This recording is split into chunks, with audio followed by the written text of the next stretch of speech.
Hi, I'm Jules and just wanted to say welcome to the very first stone soup video for 2011. So yeah, I've had a great break and now I'm back.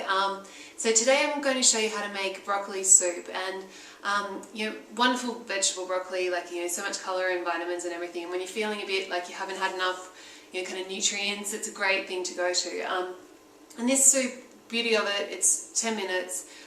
Doesn't use any stock, so we're really looking at the broccoli for all the flavour. But kind of a trick that I often use is to add just a tiny bit of soy sauce into the soup when it's cooking, and that way you kind of get a little bit of kind of complex flavours. It helps to season, but you don't have to go to all that hassle of finding a good vegetable stock or using chicken stock or something, which kind of tends to overpower the flavour of the broccoli when you really want it to be quite pure and simple. So we're just going to simmer the broccoli, and then we're going to puree it with the stick blender, and and then finish it off with a little bit of parmesan. But if you want to go dairy free, you could easily use a handful of toasted pine nuts or something like that. So we'll hop into the kitchen and I'll show you how to do it. So broccoli soup, one of my all-time favourites. So I'm just going to boil the kettle, and I'm just going to get a couple of cups of water on to boil.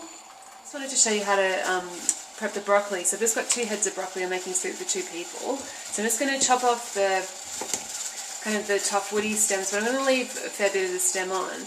Then I'm just going to slice that quite finely because we want it to cook very quickly. So the smaller the pieces, the faster they'll cook. And then rather than cutting broccoli like I normally would if I was making something, I just kind of hack into it really, because it's all about just getting small pieces, because we're going to puree the soup in the end. So just kind of dice it almost, which is a bit unusual, but it's going to cook quicker that way. So we've got our 2 heads of broccoli. I'm just going to get them into the pan. I've got some parmesan, just like the rind of some parmesan, so I'm going to pop that in because that helps. That will give us a really lovely kind of gentle parmesan flavour, and then we'll finish it off with some parmesan at the end. And I'm also going to just add 1 tablespoon of soy sauce, and this is just, instead of using stock, we're just using this to kind of add some more interesting flavours, but we don't want it to taste soy saucy or Asian or anything like that. So it's just meant to be a simple broccoli soup, so it kind of gives us an instant broth. So that's in. I'm going to cover and simmer for about 8 minutes or so. It on for about 8 minutes, and actually it's more than simmering, it's quite a bit boil, so it's been on a high heat. So I'm just going to test the broccoli, so just to see how tender it is, and so that's looking pretty cooked to me. Probably a little bit of crunch to it, but that's okay. So just going to turn it off, and then that's our lovely piece of parmesan. So I'll just fish that out, and that we can just throw that out or use it as a cook's treat. It's really yummy to eat. Then I've got my stick blender, so I'm just going to carefully puree the soup. Making sure I don't splash myself. And of course, if you don't have a immersion blender like this, you can either serve it as a chunky soup or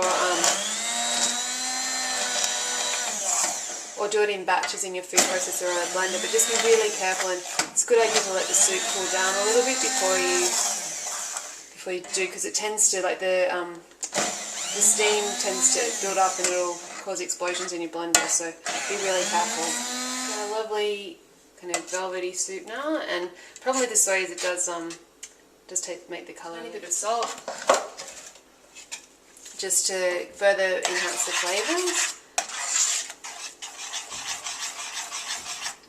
and about a tablespoon of lemon juice, so just a squeeze. I'll just measure it so you know. And lemon juice is wonderful because it really, in acid, it just makes flavours sing. It makes them brighter, and just brings them out of it's kind of like makeup, I guess, for flavours. Just makes them look as good as they can possibly be. So let's have another taste. Wonderful. So I'm just going to serve that with some pepper, and serve it in bowls with some grated parmesan on top, and we're done.